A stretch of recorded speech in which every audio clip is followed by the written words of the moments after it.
வணக்கம். உங்களோட வாழ்க்கையில உங்களை சுத்தி இருக்கவங்க உங்ககிட்ட நல்லா மதிச்சு பேசணும், பழகணும் அப்படின்னு மனசுக்குள்ள நிறைய ஆசை இருக்குங்க.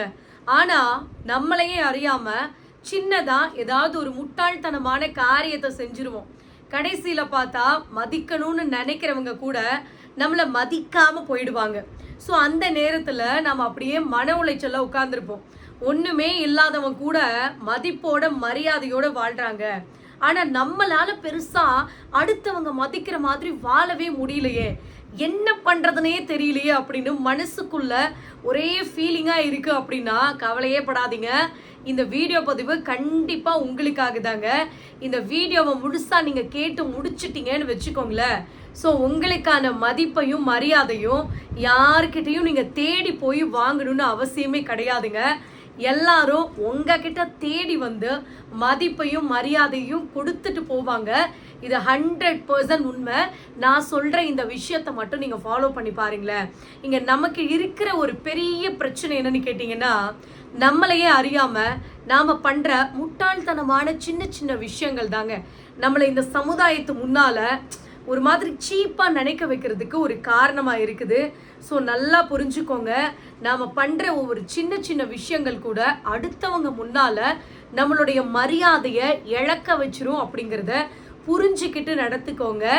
என்னைக்குமே நம்மளுடைய பழக்க வழக்கங்கள் இருக்கு பார்த்தீங்களா, அதுதான் நமக்கான மரியாதையை கொண்டு வந்து கொடுக்கும். அதை ஞாபகம் வச்சுக்கோங்க. நாம் மற்றவங்க கிட்ட பேசும்போது நம்ம தெரியாமல் சில விஷயங்களை நாம் என்ன பண்ணுவோம், முட்டாள்தனமாக காமிச்சிக்கிற மாதிரி பேசிடுவோம், இல்லை ஏதாவது ஒரு ஆக்டிடியூட் பண்ணிடுவோம். ஸோ நம்ம பேச்சில் நம்மளுடைய இதை காமிக்கலைன்னா கூட செயலில் சில விஷயங்களை ஒரு மாதிரி நடந்துக்குவோம். அதனாலேயே அடுத்தவங்க முன்னால் நம்மளுக்கு மதிப்பு மரியாதை இருக்கவே இருக்காதுங்க. ஸோ நாம் என்ன பேசுகிறோம் அப்படிங்கிறத விட நாம் எப்படி நடந்துக்கிறோம் அப்படிங்கிறது ரொம்ப ரொம்ப ரொம்ப முக்கியமான விஷயங்க. ஒருத்தவங்க நம்ம கிட்ட பேசுறாங்கன்னு வச்சுக்கோங்களேன், அவங்க நம்ம கிட்ட பேசும்போதே முதல் 5 நிமிஷத்துலயே நாம் எப்படிப்பட்டவங்க, நம்மளோட கேரக்டர் என்ன அப்படிங்கிறத ஈஸியாக அப்சர்வ் பண்ணிடுவாங்க. ஸோ நாம் என்ன பண்ணணும், அடுத்தவங்க கிட்ட பேசும்போதும் பழகும் போதும் ரொம்ப ரொம்ப ரொம்ப ரொம்ப ஜாக்கிரதையாக பழகணும். எடுத்தோம் கவுத்தோன்னு சில வார்த்தைகளை விட்டுட்டீங்கன்னு வச்சுக்கோங்களேன், கடைசியில் உங்களுடைய மதிப்பை ரொம்ப ஈஸியாக நீங்கள் இழந்துட்டு நின்றுடுவீங்க. புரிஞ்சுக்கோங்க. என்னைக்குமே சொல்கிறேங்க, சின்ன சின்ன விஷயங்கள் தான் நம்மளோட வாழ்க்கையில் பெரிய விஷயம், அதாவது நம்மளுடைய மரியாதை அப்படிங்கிற ஒரு பெரிய விஷயத்த கெடுத்து விட்டுட்டு போயிடும். ஞாபகம் வச்சுக்கோங்க. ஸோ நான் சொல்கிற இந்த 4 விஷயத்தை நீங்கள் ஃபாலோ பண்ணி பாருங்கள். அதில் முதல் விஷயம் என்னன்னு கேட்டிங்கன்னா, வார்த்தைகளை யோசித்து பேசணும். இங்கே நிறைய பேருக்கு அந்த பொறுமையே இருக்கிறது கிடையாதுங்க. அடுத்தவங்க கிட்ட சந்திச்சு நம்ம முதல்ல பேசும்போதா இருந்தாலும் சரி, நம்ம பேசிக்கிட்டே இருக்கும்போது நம்ம ஆல்ரெடி நம்ம கூட அவங்க பேசி பழகினவங்களா இருந்தாலும் சரிங்க, ஒருத்தவங்க நம்ம கிட்ட பேச வராங்க அப்படின்னா ஆரம்பிக்கும் போதே பதில் சொல்ற பழக்கத்தை தயவு செஞ்சு விட்டுருங்க. ஒருத்தர் ஒரு கேள்வி கேட்க வராங்க அப்படின்னா அவங்க அதை முழுசா கேட்க விடாம, ஏதாவது ஒரு விஷயத்த சொல்ல வராங்க அப்படின்னா அவங்கள முழுசா அதை சொல்லவே விடாம பாதியிலேயே அவங்கள அப்படியே அடக்கிற மாதிரி டாமினேட் பண்ற மாதிரி நம்ம பேசணும்னு வச்சுக்கோங்களேன், ரொம்ப ஈஸியாக நம்மளோட மரியாதையை நாமளே கெடுத்துக்குவோம். முந்திரி கொட்டை அப்படின்னு நம்மளுக்கு ஒரு பட்டத்தை வச்சுட்டு போய்கிட்டே இருப்பாங்க. ஸோ நம்மளுக்கு சுத்தமாக அந்த இடத்துல மதிப்பு மரியாதை கிடைக்கவே கிடைக்காதுங்க. முதல்ல அவங்க என்ன சொல்ல வராங்கன்னு புரிஞ்சுக்கிட்டு நமக்கு பதிலே தெரிஞ்சா கூட ஒரு நிமிஷம் நிதானமாக யோசிச்சு அதுக்கப்புறமா நீங்கள் பதில் சொல்லி பாருங்க. உங்களுக்கு அந்த இடத்துல ஒரு மெச்சூர்டான ஒரு பர்சன் மாதிரி பார்க்குறவங்க உங்களை நினைப்பாங்க. ஸோ அதை விட்டுட்டு எப்போ பார்த்தாலும் பேசுறதுக்கு முன்னாலேயே சில பேர் அந்த இடத்துல உரையாடிக்கிட்டு இருக்கும்போதே முந்திரி கொட்டை மாதிரி பேசுறது, அவசர அவசரமாக பதில் சொல்றது, இது எல்லாமே குறைச்சிக்கோங்க. ஏன்னா பதட்டத்தில் நாம் என்ன பண்ணுவோம், சம்பந்தமே இல்லாத சில வார்த்தைகளை உளறி வச்சிருவோம். காரணம் என்னன்னா, நாம தான்ப்பா இந்த இடத்துல இதுக்கு கரெக்டான ஆன்சர் சொல்லணும், ஃபர்ஸ்ட் நாம தான் பேசணும் அப்படின்னு சில பேர் என்ன பண்ணுவாங்கன்னா, நமக்கு தான் எல்லாம் தெரியும் அப்படிங்கிற மாதிரி எடுத்த உடனே சில வார்த்தைகளை சொல்லிடுவாங்க. ஸோ பதட்டத்தில் அவங்க என்ன பேசுறாங்கன்னு அவங்களுக்கே புரியாது. ஸோ முடிஞ்ச வரைக்கும் இந்த விஷயத்த கரெக்டாக ஃபாலோ பண்ணுங்க. யார் என்ன பேச வராங்க அப்படிங்கிறத நல்லா கவனிச்சுட்டு பொறுமையாக மறுபடியும் அதுக்கு பதில் சொல்லுங்க. அதுதான் உங்களுடைய மதிப்பையும் மரியாதையும் அடுத்தவங்க முன்னால் கூட்டி கொடுக்கும் அப்படிங்கிறத ஞாபகம் வச்சுக்கோங்க. என்னைக்குமே தவறுகளை ஒத்துக்கிற அந்த பக்குவத்தை வளர்த்துக்கோங்க. இது 2வது விஷயம். ஸோ நாம் என்ன பண்ணுவோம்னா, நமக்கு சுத்தமாக தெரியாத ஒரு விஷயத்த நம்மக்கிட்ட ஒருத்தர் வந்து கேட்குறாங்கன்னு வச்சுக்கோங்களேன், அது என்னன்னு கூட நம்மளுக்கு தெரியாது. ஆனால் எல்லாமே தெரிஞ்ச மாதிரி பில்டப் இடுறது, இதுக்கு சம்மந்தமே இல்லாத சில ஆன்சர்ஸ் சொல்கிறது. ஸோ அதெல்லாம் மிகப்பெரிய முட்டாள்தனம்.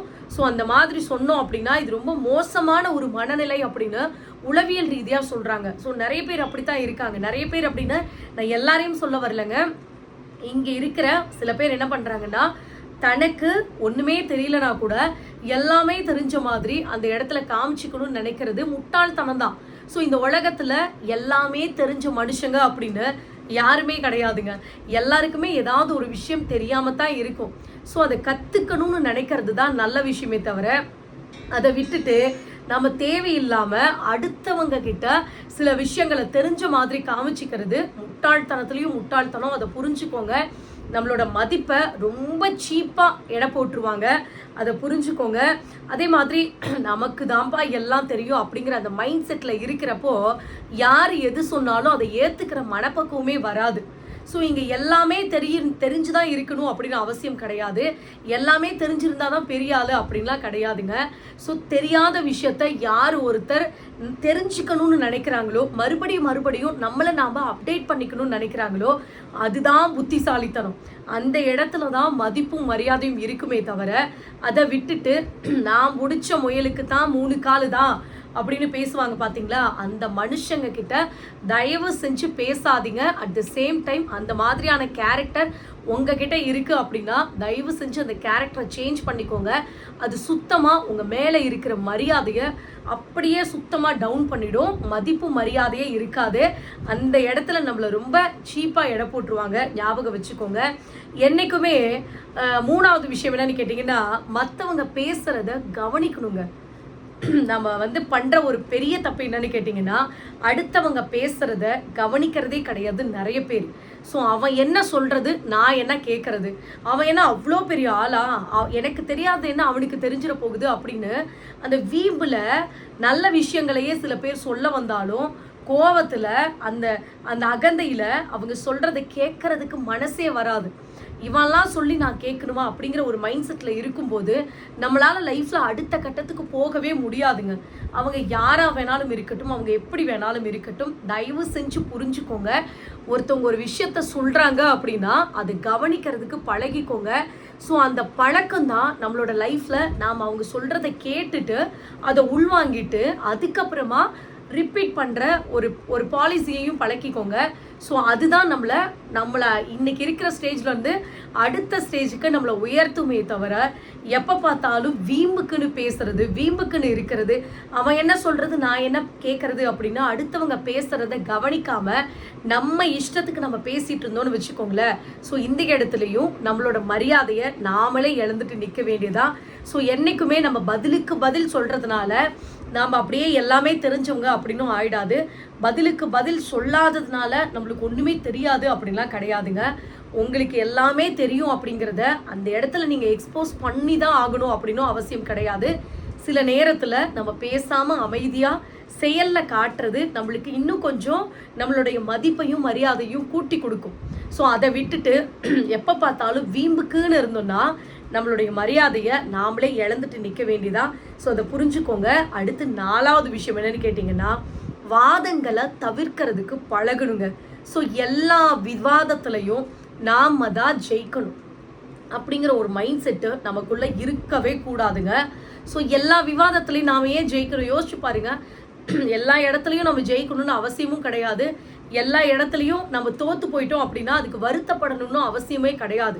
சில இடத்துல சில விஷயங்கள் நம்ம விட்டு கொடுத்து போகிறது தப்பு கிடையாதுங்க. அட் த சேம் டைம் இந்த மாதிரி நினைக்கிறது ஒரு எப்படி சொல்கிறது, ஒரு மாயையான ஒரு விஷயம்.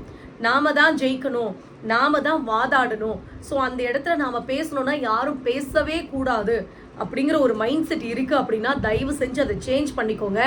ஏன்னா சின்ன சின்ன விஷயங்களுக்கு எல்லாமே அடுத்தவங்களை சரி பண்ணிக்கிட்டே இருக்கணும் அப்படிங்கிற ஒரு மனநலம் இருக்குது பார்த்தீங்களா, அது வந்து ஒரு நோய் மாதிரி ஆகிடும். கடைசியில் அவன் அதை தப்பு பண்ணுறான், அந்த தப்பை நாம் திருத்தணும், அவன் இந்த பேச்சை கேட்க மாட்டேங்கிறான், இவனை இந்த பேச்சை கேட்க வைக்கணும் அப்படின்னு சின்ன சின்ன விஷயங்களுக்கெல்லாம் நம்ம வாதாடிக்கிட்டே இருந்தோன்னு வச்சுக்கோங்களேன், வாழ்க்கையை தொலைச்சிருவாங்க. ஸோ இதை புரிஞ்சுக்கோங்க. ஸோ ஒன்றும் கிடையாதுங்க. மற்றவங்களை திருத்திக்கிட்டே இருக்கிறது உங்களுடைய அகங்காரத்தை தான் வெளிச்சம் போட்டு காட்டுமே தவிர உங்களுடைய புத்திசாலித்தனத்தை வெளிச்சம் போட்டு காட்டாது. ஸோ அவங்களுடைய தவறுகளை அவங்க நீ ஒரு தடவை சொல்லுங்க. உங்களுக்கு விருப்பம் இருந்துச்சு அப்படின்னா அவங்கள திருத்தணும்னு நினைக்கிறீங்கன்னா ஒன்ஸ் சொல்லுங்க. அது கேட்கலையா விட்டுடுங்க. அவங்களா பட்டு அடிபட்டு அதுக்கப்புறமா திருந்துட்டும், இல்லைன்னா திருந்தாட்டி கூட போகட்டும். நமக்கு என்ன வந்துச்சு யோசிச்சு பாருங்க. நாம நினைக்கலாம் நம்மளோட சொந்தக்காரங்க, நம்மளோட ஃப்ரெண்ட்ஸு, இவங்களை நம்ம ஏன் விட்டு கொடுக்க கூடாது, அவங்க லைஃப்ல முன்னேறணும், அதனால நம்ம அவங்கள திருத்தணும் அப்படின்னு நினைச்சிங்கன்னா அந்த இடத்துல அவங்களுக்கு முன்னால உங்களோட கேரக்டரை நீங்க ஸ்பாயில் பண்ணிட்டு உட்கார்ந்துருக்க வேண்டியதான். ஒரு தடவை சொல்லி கேட்கல அப்படின்னா விட்டுட்டு வந்துடுறது தான் நம்மளுக்கு மதிப்பு மரியாதை. அதை விட்டுட்டு அதையே பிடிச்சி தொங்கிட்டு இருந்தோன்னு வச்சுக்கோங்களேன், அங்கே ஒன்றுமே நடக்காது. உங்களோட மரியாதையை இழந்துட்டு நிற்க வேண்டிய ஒரு சுச்சுவேஷன் தான் வரும். அதை புரிஞ்சுக்கோங்க. உங்களுடைய தனிப்பட்ட வளர்ச்சியை அது கண்டிப்பாக கடுமையாக பாதிக்கும். எப்போ பார்த்தாலும் அடுத்தவங்களை விமர்சனம் பண்ணுறது, நாம் சொல்கிறத தான் அவங்க கேட்கணும் அப்படிங்கிற ஒரு மைண்ட் செட்டில் இருந்தோம் அப்படின்னா நம்மளால் டெவலப் ஆகவே முடியாதுங்க. ஸோ அதை புரிஞ்சுக்கோங்க. எல்லாத்துக்கும் விட தெரிஞ்சு இருக்குது அப்படிங்கிறது ஒரு பெரிய பெருமைலாம் கிடையாது. எல்லா விஷயமும் எனக்கு தெரியுவா, எல்லாத்துக்கும் எனக்கு ஆன்சர் தெரியும் அப்படின்னு சொல்லிக்கிறதுலாம் ஒன்றும் பெரிய இதெல்லாம் கிடையாது. ஸோ தெரியல அப்படின்னாலும் தேடி தேடி கற்றுக்கிற ஒரு விஷயம் இருக்குது பார்த்தீங்களா, அதுதான் பெரிய விஷயம். அதுதான் இங்கே நம்மளை வந்து உயர்த்துமே தவிர எல்லாமே தெரியும் அப்படின்னு தம்பட்டம் அடிச்சுக்கிறதுலாம் பெருசாக உயர்த்தாது. அதை புரிஞ்சுக்கோங்க. ஸோ ஒன்றுமே கிடையாதுங்க. நாம் நம்மளுடைய வாழ்க்கையில் அப்பப்போ செய்கிற அந்த சின்ன சின்ன மாற்றங்கள் இருக்குது பார்த்தீங்களா, அதுதான் நம்மளுடைய ஒட்டுமொத்த வாழ்க்கையவே மாற்றும் அப்படிங்கிறத புரிஞ்சுக்கோங்க. நீங்கள் உங்களுடைய அறிவு திறமையை மட்டும் இல்லாமல் உங்களுடைய தனிப்பட்ட திறமைகளை தொடர்ந்து நீங்கள் வளர்த்துக்கிட்டே இருக்கணும். ஸோ அப்போ தான் உங்களை தேடி வெற்றி வருமே தவிர அதை விட்டுட்டு எல்லார்கிட்டையும் வாதாடிக்கிட்டு பதில் பேசிக்கிட்டு இதெல்லாம் வேஸ்ட் ஆஃப் டைம் அப்படிங்கிறத புரிஞ்சுக்கோங்க. இந்த சாதாரண விஷயங்களை நீங்கள் கரெக்டாக ஃபாலோ பண்ணீங்கன்னு வச்சுக்கோங்களேன், கண்டிப்பாக சொல்கிறேன், நீங்கள் எல்லாராலையும் விரும்பப்படுவீங்க அப்படிங்கிறத புரிஞ்சுக்கோங்க. இன்னும் ஒரு முக்கியமான விஷயம் இன்னைக்கு உங்ககிட்ட சொல்லியே ஆகணுங்க. என்னென்னா, உங்களை சுற்றி இருக்கிறவங்க உங்களை மதிப்பு மரியாதை கொடுக்கணுங்கிறதுக்காக உங்களை இழந்து சில விஷயங்களை நீங்கள் அடுத்தவங்க கிட்ட அர்ப்பணிச்சு தான் அவங்க கிட்ட இருந்து நல்ல பேர் கிடைக்கணும் அப்படின்னு ஒரு சுச்சுவேஷனில் இருக்கீங்கன்னா அப்படிப்பட்ட நல்ல பேரும் மதிப்பு மரியாதை தேவையில்லை அப்படிங்கிறத முடிவு பண்ணிக்கோங்க. ஸோ என்னதான் சொந்த பந்தம் நட்பு வட்டாரமாக இருந்தாலும் நம்மளுக்கு தன்மானம் அப்படிங்கிற ஒரு விஷயம் இருக்குது. தன்மானத்தை விட்டு கொடுத்துட்டு சில விஷயங்களை நம்ம பெற வேண்டிய ஒரு சுச்சுவேஷனில் இருக்கோம் அப்படின்னா அது தேவையே கிடையாதுன்னு முடிவு பண்ணிக்கோங்க. ஏன்னா தன்மானம் அப்படிங்கிற ஒரு விஷயம் என்னன்னு கேட்டிங்கன்னா நம்மளுக்கு உயிர் மாதிரிங்க. ஸோ அந்த இடத்துல ஒன்றுமே இல்லாத மரம் மாதிரி நிற்கிறதுக்கு நம்ம எதுக்கு இந்த உலகத்தில் பிறக்கணும் வாழணும் யோசிச்சு பாருங்க. அதே மாதிரி முக்கியமான ஒரு விஷயம் இந்த இடத்துல நான் சொல்கிறேன், அதுக்காக தன்மானத்துக்காக எல்லாத்தையும் தூக்கி போட்டு இழந்துட்டு வந்துடணுமா அப்படின்னா என்னை பொறுத்த வரைக்கும் உங்களுக்குன்னு உண்மையாக இருப்பாங்க பார்த்தீங்களா. ஸோ இந்த இடத்துல வந்து ரொம்ப அன்பாக பாசமாக இருக்கிற சில உறவுகள் கிட்ட இந்த தன்மானத்தை பார்த்துக்கிட்டு உங்களுடைய உறவுகளை இழந்துடாதீங்க. ஸோ இதுக்கு முன்னாடி நான் சொன்னது வேற, இப்போ நான் சொல்கிற ஒரு விஷயம் வேற. நீங்கள் ரெண்டையும் போட்டு கன்ஃபியூஸ் பண்ணிக்க வேணாம். ஃபர்ஸ்ட் சொன்னது என்னங்க, தன்மானத்துக்காக எப்படிப்பட்ட உறவுகளையும் இழங்க அப்படின்னு சொல்கிறேன்லாம் நினச்சிக்காதீங்க. ஸோ சில பேர் என்ன பண்ணுவாங்கன்னா நம்மளை ஒரு மாதிரி ஹர்ட் பண்ணி அந்த இடத்துல நம்மளை வந்து அப்படியே பாசம் காட்டுற மாதிரி காட்டுவாங்க. அந்த இடத்துல நம்மளை ஆனால் மறைமுகமாக தாக்குற மாதிரி இருக்கும். அந்த மாதிரி உறவுகள் கிட்ட தன்மானத்தை விட்டு கொடுக்காதீங்கன்னு தான் சொன்னேன். ஆனால் உங்கள் மேலே உண்மையாகவே அன்பாக பாசமாக இருக்கிறவங்க கிட்ட தன்மானத்தை விட்டு கொடுத்துட்டு போய் பேசுறது தப்பு கிடையாது அப்படிங்கிறதையும் நீங்கள் புரிஞ்சுக்கோங்க. இன்னும் முக்கியமான ஒரு விஷயம் என்னென்னா, ஒருத்தர் வந்து நம்மளோட சப்ஸ்கிரைபர் கமெண்ட் பண்ணியிருந்தாங்க, என்னோட ஒய்ஃபுக்கும் எனக்கும் சண்டை வந்துருச்சு, அவங்க வந்து இப்படி பேசி சில வார்த்தைகளை பேசிட்டாங்க, ஆனால் அவங்கக்கிட்ட போய் பேசுகிறதுக்கு எனக்கு கோபமாக வருது, ஆனால் அவங்களும் என்கிட்ட வந்து பேச மாட்டாங்க. ஸோ ஈகோ அப்படின்னா அவளுக்கு ஈகோ, அவளாக வந்து பேசட்டும் அப்படின்னு நான் வெயிட் பண்ணிகிட்ருக்கேன் அப்படின்னு சொல்கிறாங்க. ஸோ தயவு செஞ்சு சொல்கிறேன், அவர் சொன்ன விஷயத்தை பார்த்தா அவருடைய மனைவி மேலே அவர் அவ்வளோ பாசம் வச்சுருக்காரு. ஆனால் அவங்க சொன்ன ஒரு வார்த்தையை இவரால் அக்செப்ட் பண்ணிக்க முடியலை. ஆனால் அவங்க மனைவியும் பிடிவாதமாக இருக்காங்கங்கிற பட்சத்தில் தயவு செஞ்சு சொல்கிறேன், உங்களுக்குள்ளே இருக்கிற அந்த இடைவெளியை பெருசுப்படுத்திடாதீங்க. அதுக்கப்புறம் நீங்கள் இல்லாத அவங்களோ அவங்க இல்லாத நீங்களோ பேசாமலோ பழகாமலோ வாழ்கிறதுக்கு நீங்களாக இடம் கொடுத்த மாதிரி ஆகிடும். அதுக்கப்புறம் நம்மளோட மனசு அதையே ஏற்றுக்கிட்டு பழகிக்க ஆரம்பிச்சிடும். அதுக்கப்புறம் ஓகே அவங்க இல்லைனா என்ன நம்மளால் வாழ முடியாது அப்படிங்கிற ஒரு மைண்ட் செட்டுக்கு வந்துடுவோம். தயவு செஞ்சு சொல்கிறேன், இந்த மாதிரி நீங்களே உங்களை பிரிச்சுக்கிறதுக்கு, நீங்கள் பிரிஞ்சு போகிறதுக்கு இடம் கொடுத்துடாதீங்க. உண்மையாக பாசமாக அன்பாக இருக்கிறவங்க கிட்ட கொஞ்சம் இறங்கி போய் பேசுறது ஒன்றும் தப்பு கிடையாதுல்ல. யோசிச்சு பாருங்க, நான் சொல்கிறது உங்களுக்கு புரியும்னு நினைக்கிறேன். ஸோ ஃபஸ்ட்டு நான் சொன்னது வந்து உங்களுடைய தன்மானத்தோட உங்களுடைய மரியாதையும் அடுத்தவங்க முன்னால் மதிப்பு மரியாதையோட எப்படி வாழணும் அப்படிங்கிறதுக்காக தான் இந்த வீடியோ பதிவு.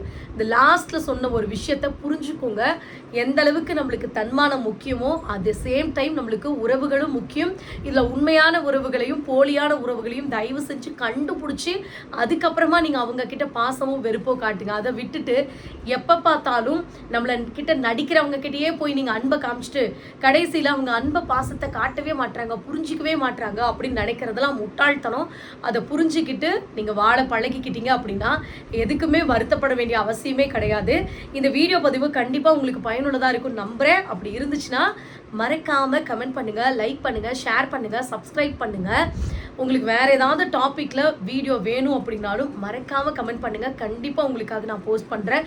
ஏதாவது கொஷின்ஸ் இருக்குது, எனக்கு ஒரு டவுட்டாக இருக்குது அப்படின்னாலும் மறக்காமல் கமெண்ட் பண்ணுங்கள். கண்டிப்பாக நான் ஆன்சர் பண்ணுறதுக்கு ரெடியாக இருக்கேங்க. நன்றி, வணக்கம்.